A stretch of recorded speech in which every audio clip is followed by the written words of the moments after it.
नमस्कार मित्रांनो, आपल्या सगळ्यांचं या ऑडिओमध्ये स्वागत आहे. मित्रांनो, या ऑडिओमध्ये आपण बघणार आहोत कोतवाल भरती 2026 साठी मोस्ट इम्पॉर्टंट सराव क्वेश्चन. तो क्वेश्चन पहिला येतो, सिंधू संस्कृतीतील प्रसिद्ध बंदर कोणते?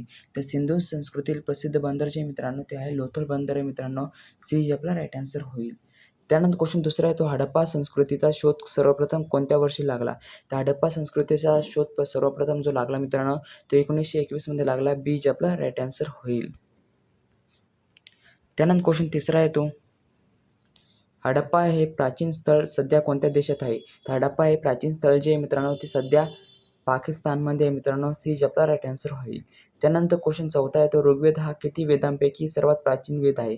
तर ऋग्वेद हा जो प्राचीन वेद आहे मित्रांनो तो 4 वेदांपैकी जो आहे सर्वात प्राचीन वेद आहे मित्रांनो. सी आपला राईट आन्सर होईल. त्यानंतर क्वेश्चन पाचवा येतो, गौतम बुद्धांचा जन्म कुठे झाला? तर गौतम बुद्धांचा जन्म जो झाला मित्रांनो तो झाला लुंबिनी येथे झाला मित्रांनो. बी आपला राईट आन्सर होईल. त्यानंतर क्वेश्चन सहावा येतो, गौतम बुद्धांना ज्ञानप्राप्ती कुठे झाली? तर गौतम बुद्धांना ज्ञानप्राप्ती जी झाली ती झाली बोधगया येथे झाली मित्रांनो. सी आपला राईट आन्सर होईल. त्यानंतर क्वेश्चन सातवा येतो, महावीर स्वामी हे जैन धर्माचे कितवे तीर्थकर होते? तर महावीर स्वामी जे होते मित्रांनो ते 24वे तीर्थकर होते. तर डी आपला राईट आन्सर होईल. त्यानंतर क्वेश्चन आठवा येतो, मौर्य साम्राज्याचा संस्थापक कोण होता? तर मौर्य साम्राज्याचा संस्थापक जो होता मित्रांनो तो चंद्रगुप्त मौर्य होता. बी आपला राईट आन्सर होईल. त्यानंतर क्वेश्चन नववा येतो, अर्थशास्त्र हा ग्रंथ कोणी लिहिला? तर अर्थशास्त्र हा ग्रंथ जो लिहिला ते कौटिल्य यांनी लिहिला. बी आपला राईट आन्सर होईल. त्यानंतर क्वेश्चन 10वा येतो, सम्राट अशोकाच्या जीवनात परिवर्तन घडवून आणणारे युद्ध कोणते? तर सम्राट अशोकाच्या जीवनात परिवर्तन घडवून आणणारे युद्ध जे मित्रांनो ते आहे कलिंग युद्ध आहे. बी आपला राईट आन्सर होईल. इम्पॉर्टंट सराव क्वेश्चन. तो क्वेश्चन पहिला आहे तो मित्रांनो, महाराष्ट्राच्या पश्चिम भागात कोणती प्रमुख पर्वतरांग आहे? तर महाराष्ट्राच्या पश्चिम भागात जी प्रमुख पर्वतरांग आहे मित्रांनो ती आहे सह्याद्री पर्वतरांग आहे. बी आपला राईट आन्सर होईल. त्यानंतर क्वेश्चन दुसरा आहे तो, सह्याद्री पर्वतरांगेला दुसरे कोणते नाव आहे? तर सह्याद्री पर्वतरांगेला दुसरे जे नाव आहे मित्रांनो ते आहे पश्चिम घाट हे नाव आहे मित्रांनो. तर ए आपला राईट आन्सर होईल. या क्वेश्चनमुळे आपलं काय होतं मित्रांनो, आपले विधाने जे आहे विधाने वाईज आपल्याला ध्यानात राहू शकतात. त्यानंतर क्वेश्चन तिसरा येतो, महाराष्ट्रातील सर्वात उंच शिखर कोणते?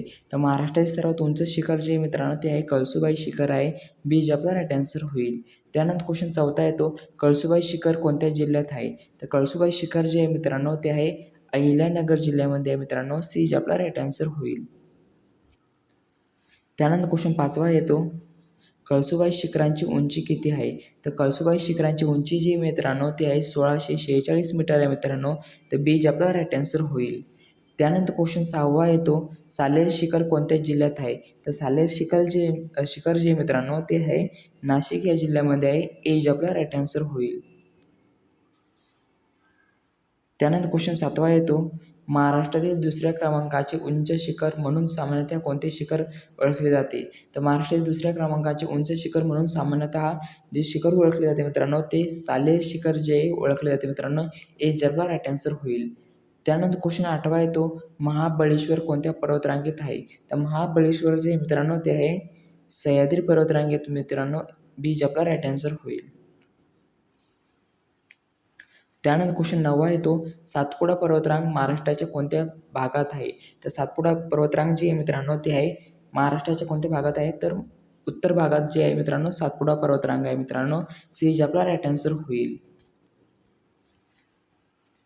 त्यानंतर क्वेश्चन 10वा येतो, सातपुडा पर्वतरांगेच्या दक्षिणेस कोणता प्रदेश आहे? तर सातपुडा पर्वतरांगेच्या दक्षिणेस जो प्रदेश मित्रांनो तो आहे खानदेश व महाराष्ट्राचा पठारी प्रदेश जे आहे मित्रांनो सातपुडा पर्वतरांगेच्या दक्षिणेस आहे मित्रांनो. ए आपला राईट आन्सर होईल. त्यानंतर क्वेश्चन 11वा येतो, अजिंठा पर्वतरांग मुख्यतः महाराष्ट्राच्या कोणत्या भागात आहे? तर अजिंठा पर्वतरांग जी मित्रांनो महाराष्ट्राच्या जी भागात आहे मित्रांनो ते आहे मराठवाडा व खानदेशाच्या सीमेच्या परिसरात जे आहे मित्रांनो ते अजिंठा पर्वतरांग मुख्यतः आहे. तर आपला राईट आन्सर काय होईल? तर बी होईल. त्यानंतर क्वेश्चन 12वा येतो, हरिश्चंद्रगड कोणत्या पर्वतरांगेचा भाग आहे? तर हरिश्चंद्रगड जो आहे मित्रांनो ते आहे सह्याद्री पर्वतरांगेचा भाग आहे मित्रांनो. ए आपला राईट आन्सर होईल. त्यानंतर क्वेश्चन 13वा येतो, महाराष्ट्रातील प्रमुख पश्चिम वाहिनी नदी कोणती? तर महाराष्ट्रातील प्रमुख पश्चिम वाहिनी नदी जी मित्रांनो पश्चिम वाहिनी नदी जी आहे महाराष्ट्रातील प्रमुख नदी ती आहे तापी नदी मित्रांनो. सी आपला राईट आन्सर होईल. त्यानंतर क्वेश्चन 14वा येतो, गोदावरी नदीचा उगम कुठे होतो? तर गोदावरी नदीचा उगम जो होतो मित्रांनो, नाशिकमध्ये त्र्यंबकेश्वर जे आहे तिथे उगम होतो मित्रांनो गोदावरी नदीचा. तर बीच आपला राईट आन्सर होईल. त्यानंतर क्वेश्चन येतो आपला 15वा क्वेश्चन येतो, गोदावरी नदीचा उगम कोणत्या जिल्ह्यात होतो? तर गोदावरी नदीचा उगम जो होतो मित्रांनो, तो जिल्हा कोणता आहे? तर तो नाशिक जिल्हा आहे मित्रांनो. तर एज आपला राईट आन्सर होईल.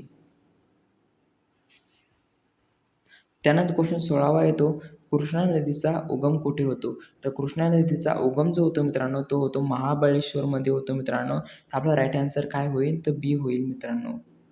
त्यानंतर क्वेश्चन 17वा येतो, भीमा नदीचा उगम कुठे होतो? तर भीमा नदीचा उगम जो होतो मित्रांनो, तो भीमाशंकर येथे होतो. तर एज आपला राईट आन्सर होईल. त्यानंतर क्वेश्चन 18वा येतो, तापी नदीचा उगम कोणत्या राज्यात होतो? तर मित्रांनो, तापी नदीचा उगम जो होतो मित्रांनो, तो कोणत्या राज्यात होतो? तर तो होतो मध्य प्रदेशमध्ये होतो मित्रांनो. सी जे आपला राईट आन्सर होईल.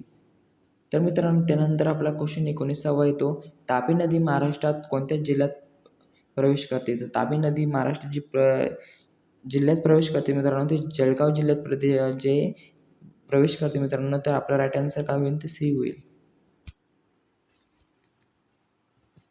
त्यानंतर क्वेश्चन 20वा येतो, तापी नदी कोणत्या समुद्रात मिळते? तर मित्रांनो, तापी नदी जी आहे मित्रांनो, ती कोणत्या समुद्रात मिळते? तर अरबी समुद्रात मिळते. तर बी जे आपला राईट आन्सर होईल. त्यानंतर क्वेश्चन येतो आपला 21वा, गोदावरी नदी कोणत्या दिशेने वाहते? तर गोदावरी नदी जी वाहते मित्रांनो, ती वाहते पूर्वेकडे, या दिशेने वाहते, पूर्व दिशेने वाहते मित्रांनो. तर बी जे आपला राईट आन्सर होईल. क्वेश्चन येतो आपला 22वा, कृष्णा नदीचा प्रवाह मुख्यतः कोणत्या दिशेने वाहे? तर कृष्णा नदीचा प्रवाह जो मुख्यतः ते पूर्वेकडे वाहते मित्रांनो. तर एज आपला राईट आन्सर होईल. त्यानंतर क्वेश्चन 23वा येतो, खालीलपैकी गोदावरीची प्रमुख उपनदी कोणती? तर खालीलपैकी ऑप्शनमध्ये गोदावरी नदीची प्रमुख उपनदी जी आहे मित्रांनो, ती आहे प्रवरा नदी आहे. बी आपला राईट आन्सर होईल.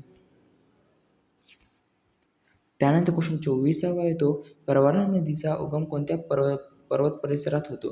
तर प्रवरा नदीचा उगम जो होतो मित्रांनो, तो पर्वत जो आहे मित्रांनो, तो सह्याद्री पर्वत आहे. तर एज आपला राईट आन्सर होईल. त्यानंतर क्वेश्चन 25वा आहे, तो पूर्णा नदी कोणत्या नदीची उपनदी आहे? तर पूर्णा नदी जी आहे ती गोदावरी नदीची उपनदी मित्रांनो. बी आपला राईट आन्सर होईल. त्यानंतर क्वेश्चन 26वा येतो, वर्धा आणि वेनगंगा नद्यांचा संगम झाल्यानंतर निर्माण होणाऱ्या नदीला काय म्हणतात? तर वर्धा आणि वेनगंगा नद्यांचा संगम झाल्यानंतर निर्माण होणाऱ्या नदीला जे म्हणतात मित्रांनो, तो प्रणहिता नदी म्हणतात. एज आपला राईट आन्सर होईल. त्यानंतर क्वेश्चन येतो 27वा, प्रणहिता नदी पुढे कोणत्या नदीला मिळते?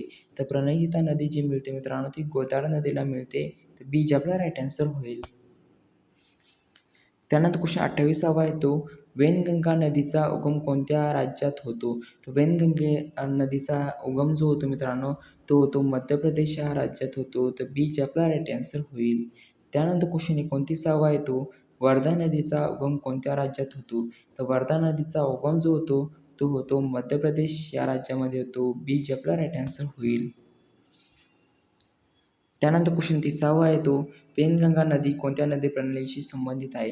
पेनगंगा नदी जी आहे मित्रांनो, ती गोदावरी नदी प्रणालीशी संबंधित आहे मित्रांनो. तर बी आपला राईट आन्सर होईल.